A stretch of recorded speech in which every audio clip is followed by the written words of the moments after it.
Welcome to the podcast that's dedicated to helping business owners prepare for exit so you can then maximize the valuation of your business and exit on your terms.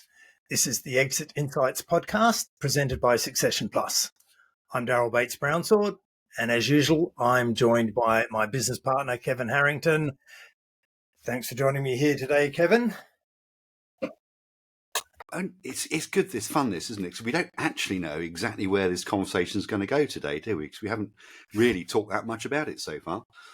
We haven't, but let's just flag at what we plan to talk about, and hopefully we'll deliver on this. What we want to explore today is for those business owners out there, like, do you feel that you're forever spinning plates or fighting fires just to keep the business going, and that you're always being dragged from one end to the other, and it's consuming all of your life, and you feel like you're the central person having to solve all of the problems all of the time to keep the business going, working from end to end?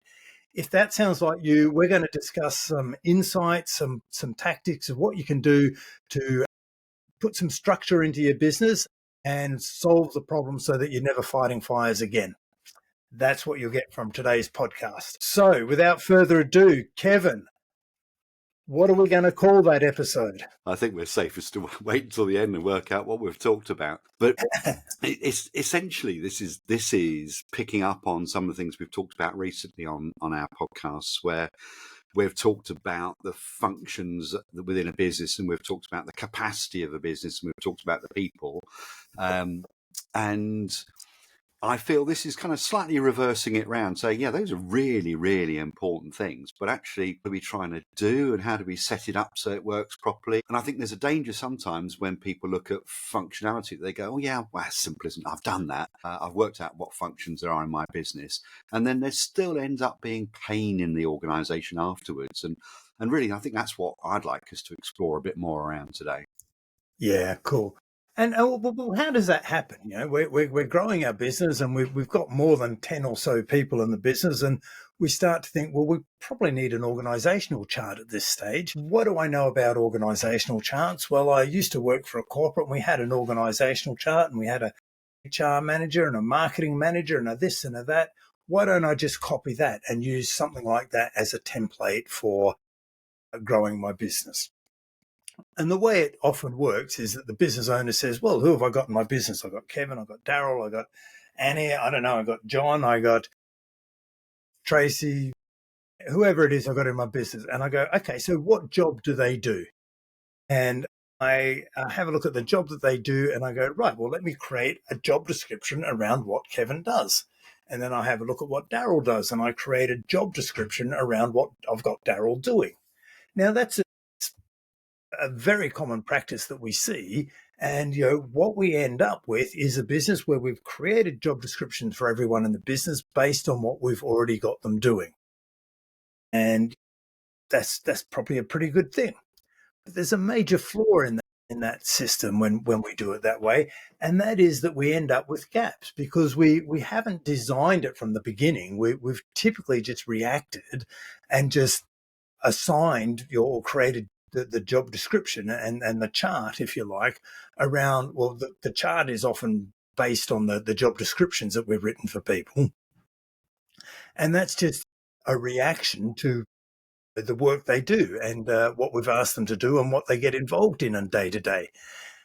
The problem when we do it that way is that there's holes in that chart. There's often things that are missed. And those things that are missed and aren't assigned to anyone are the things that create flare-ups, if you like, in your business. And they're the things that aren't assigned to anyone else. So you, as the owner, end up going, well, no one else is going to do it. I've got to do it myself. So I'll go and solve that problem. And then next week, something else flares up because there's another gap. And, you know, that gets left to you to go and solve it. And something else. So you're forever fighting fires because the whole tasks, not everything has been assigned. So the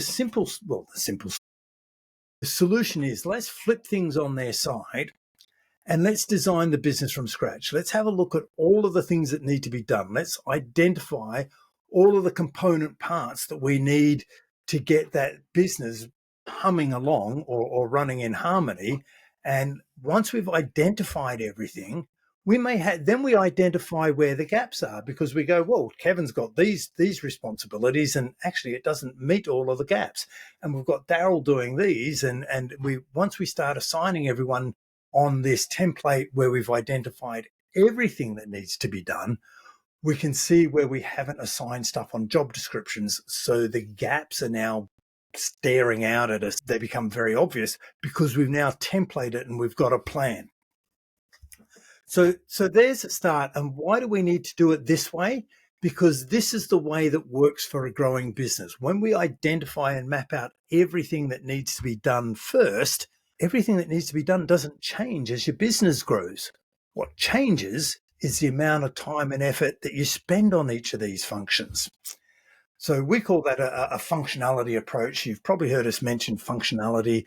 That's what we're talking about when we're referring to functionality. So how do we bring it to life, Kevin? Because what I just explained, I probably bored everyone, and they're asleep now going, what the heck? Make it real. Yeah, so for the few listeners that are still with us, let's take it in a slightly different direction. Darryl, what you've been talking about there is taking a pretty kind of business-like, serious planning approach to it. Absolutely perfect. We must always have that in our eyesight. But let's just flip it around a bit and talk a little bit more about the emotional angle to it, and a little bit more about what the hell we're trying to do in the first place. So often we end up using sporting analogies. How's your rugby team going to work and all that stuff. Let's not do that today. I'm enthused by a BBC radio program I listened to this morning when I was out walking, and it was called Key Matters, and it's all about how music sounds different in different keys. Okay. And the conductor of big choirs was talking, and this program was about the key of B flat. Now, if you don't understand all this stuff as an audience, it's fine. Well, you're right out of my comfort zone. Yeah, good. So keys do all sound different, and actually I would also argue that the way you conduct your business makes you behave differently. But some people might want to listen to the Mass in B minor by Bach. Beautiful piece of music, very somber, it's in B minor and so on. It's remarkably difficult for a British choir to deliver. Why is that? Because they really struggle getting the low B note that Bach put into it. Because most British choirs can only get down to a D. So how about going, our audience, our customers want to hear the Mass in B minor. So what are we going to do about it? Just because we don't have a low B doesn't mean we always have to go without a low B. They're out there. So typically, choir is made up of sopranos, which is about a third of them, altos about a quarter, tenors about a fifth, and basses 20-25%, that sort of thing. And if you get that balance of voices, first of all, if you get the balance wrong, you don't get enough bass. You don't get enough of the treble notes coming through and the melody lines and so on. So functionality is about saying we need all these different departments doing things. And the capacity is, well, sopranos have got lighter voices, so we might need a few more of them to get it to cut through. But my point here is that just because we've got 20-25% basses in our choir doesn't mean they're the right bass voices to deliver the piece of music we need to deliver for the audience we want. So I'm saying let's look at this a little bit differently and add into it. So we've talked about functionality and we talk about capacity. Now let's look at it and say, how does this fit? Because you were saying, Darryl, that we start off by going, we need HR, we need a marketing person, we need a salesperson. This is getting them with the right breadths and depths of skills for the things we want to do for our marketplace. And if we get this right and our competitors don't even think about it, we literally and metaphorically are singing. So, and it's getting it right for your stage of business. So what would happen if you didn't have a soprano in your choir? Well, you'd lose the higher notes, which most often are the high harmonies and melody the voices, and so actually people wouldn't understand what the song's about. It would change the feel completely. It'd be a different piece of music. And I suppose you could borrow one from another choir if you didn't have your own. Would that work? Absolutely. Guest sopranos are quite a popular thing. So you get a guest soprano in because they draw a crowd and they've got an exceptionally great voice, but also it might be to recognise that you need to bolster a particular voice range for the particular piece of music you're doing. Okay. And so I'm starting to see how I'm piecing together the correlation to business here. I'm a little slow on this one, but that's okay. That's why we partner up.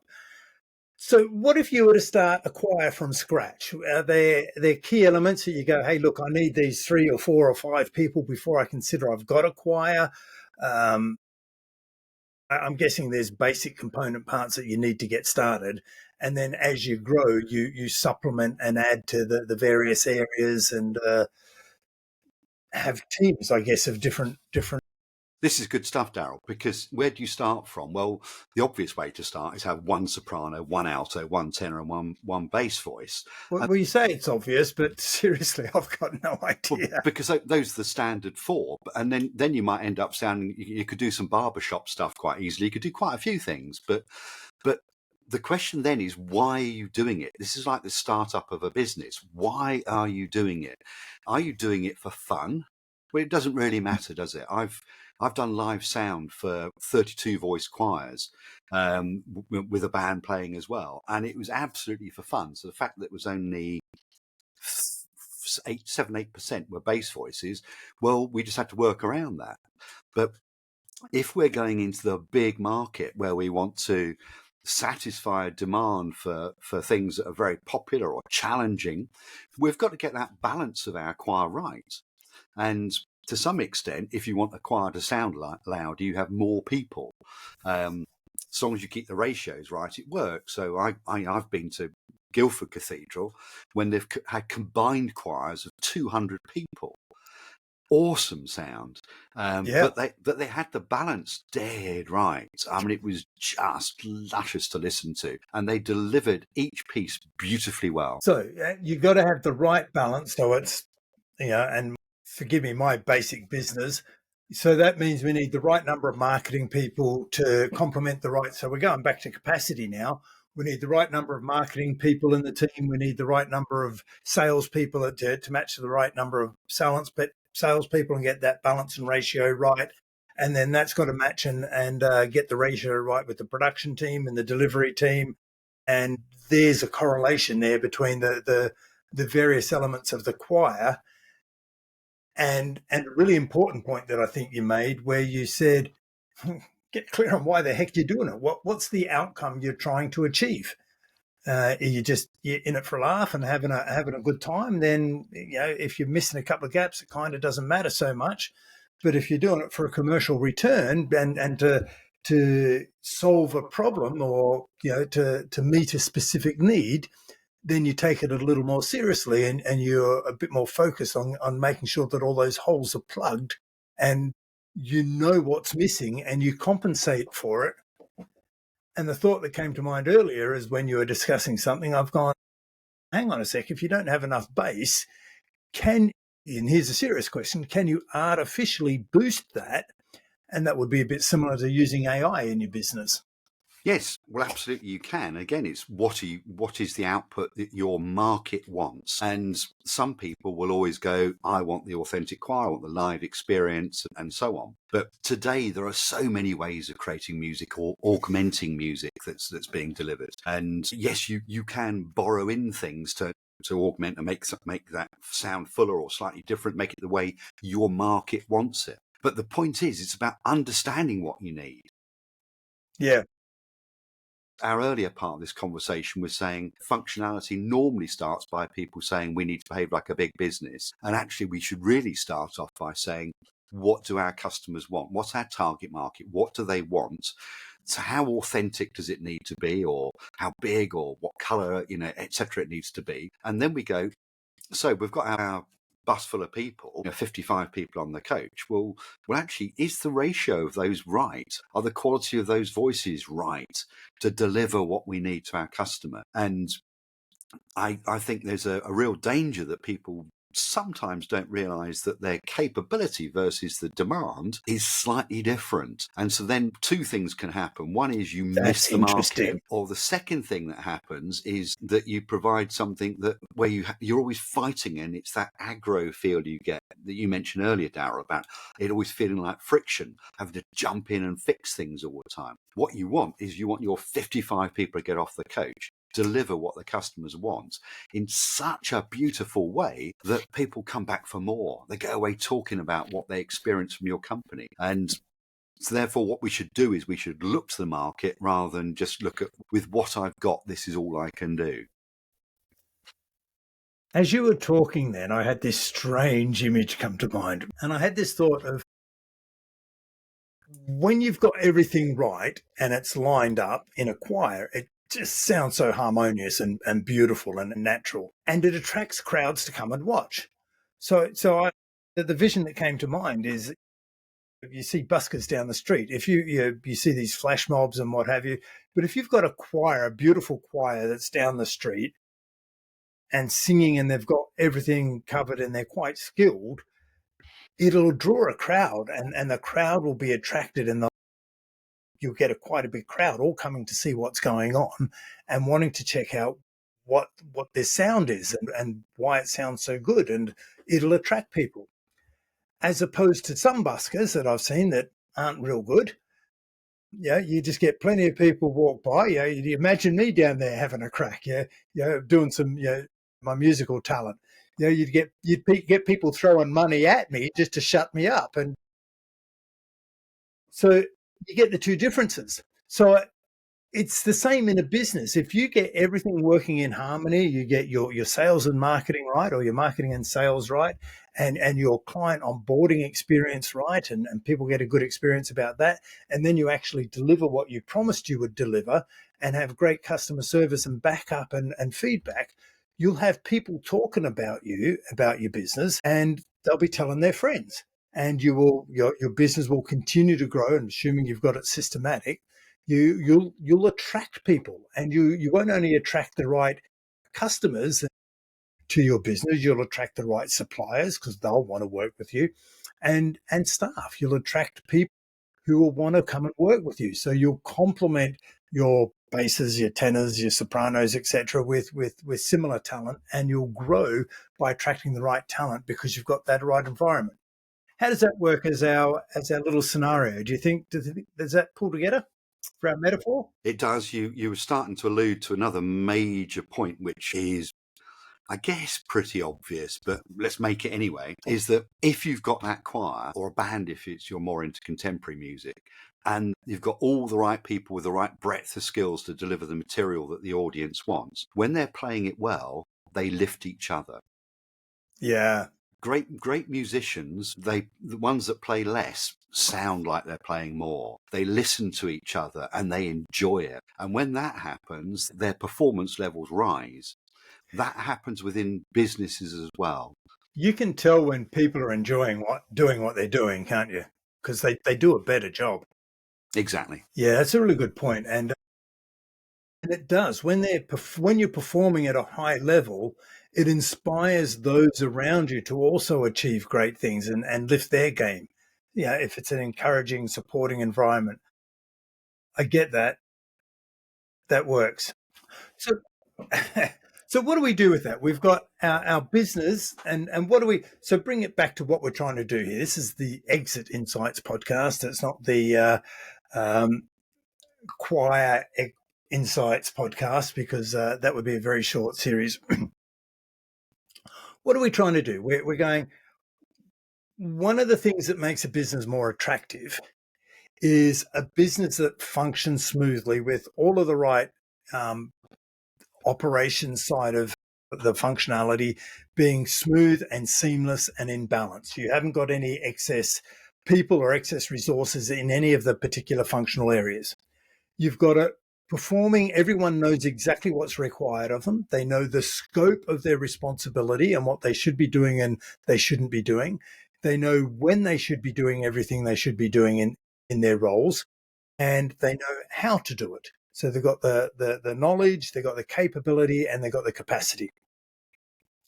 You as a business owner don't have to jump in, like a good conductor of an orchestra. You don't have to jump in and tell people what to doing. You're just a guiding hand, if you like, and you're not fighting fires yourself. You haven't got someone who doesn't show up and you have to jump in and do it yourself.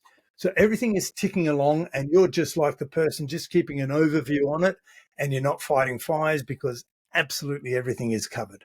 That's where we want to get. Your business will be humming along a whole lot smoother. It'll be more productive. It'll be more efficient. It'll be more effective. And you'll only be working the hours you want to work. You won't be jumping in at all hours of the day, micromanaging and solving problems and having to get your hands dirty. Now, who wouldn't want to buy a business that runs like that? Because it's a low risk to them. They don't need you there as the owner to get in and fight all those fires all the time because they keep appearing. You've got your management team that's demonstrating that they've got their own fire extinguishers, then that's a good thing. Yeah, I think yet again we've solved the world's problems. We're getting good at this. Yeah. The only additional thing I would just repeat on what you just said, Darryl, because that was a beautiful summary, is this concept of saying, have we got the right balance in our choir or in our business team to deliver what the market wants rather than what we delivered last year and the year before and 10 years ago? And once you start playing with this, and start to take a bit of a view towards the customer end, the demand end, it becomes really easy to work on because you solve so many other problems there as well. And it's a fun exercise. It's one sometimes you have to get a little bit of external input around to challenge you on it, because we are all guilty of being stuck in our ways or not seeing one or two obvious things. So you do need occasionally a bit of a prod, a bit of a challenge to say, have you got that dead right? But yes, I think all our business reports be on music paper in future, music staves and stuff, and we'll be looking sharp, not flat. Well, that all went straight over my head, but I heard some terms I'm familiar with. But if we get back to sporting analogies, I'll be back in my comfort zone. We can talk teams and Aussie rules and all sorts of good things. Well, that's food for thought for next week then. And alienate half the audience. Okay, Kevin, that's brilliant. I think we're looking for making sure we got the right people in the right roles with the right skills, and we'll be ticking along harmoniously. There's our exit insights for this week. Yeah, thanks, Darryl. Thanks, Kevin. I hope you enjoyed this episode of the Exit Insights podcast. If you haven't already, now's a good time to subscribe and get notified of all future episodes. Now, if you're planning to exit and sell your business one day, you want to be sure that it's exit ready when you're ready to exit and with the numbers that work for you. Now, this is going to need some planning.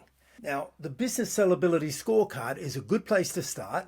Just answer a few short questions about your goals and your aspirations for your business and your succession, and you'll get a report and a score for you, your business, and your numbers. As many of our guests have already said, don't wait until it's too late. Don't wait until you're ready to sell. Start your exit planning now to make sure that you're one of the 20% of business owners who successfully exit their business.